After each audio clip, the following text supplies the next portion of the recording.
flushed out by gas that has high power. Volcanic eruption is one of a very powerful disaster. Almost all of the volcanic activity relates to the zone of active seismicity because it is directly connected to the plate boundary of the Earth. The volcanic eruption begins with the activity at plate boundary of the Earth that sustains a significant change in pressure and temperature.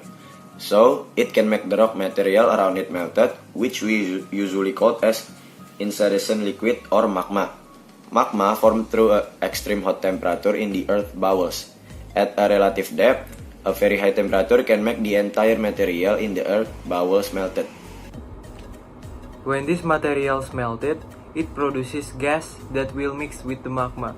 Magma that will be released by volcanic eruption formed at a depth of approximately 60 to 160 km below the Earth's surface. Then the magma that contains gas will be under the pressure of solid rocks that are around the crater. This pressure causes the magma erupted and move out towards the Earth's surface. The magma and the gas burst at the same time and create a hole which is called the main hole.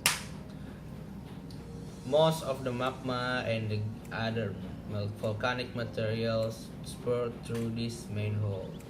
After the burst stops, the crater that resembles a bowl usually forms at the top of the volcano. Meanwhile, the main hole is in the bottom of the crater.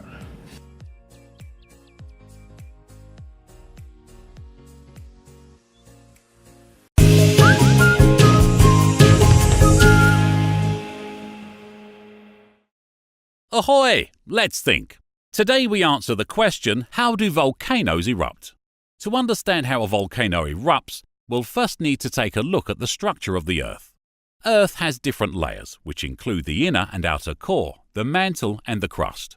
We'll focus on the mantle and crust, as this is where all volcanic action takes place. The crust is the outermost layer, as well as the thinnest layer on Earth.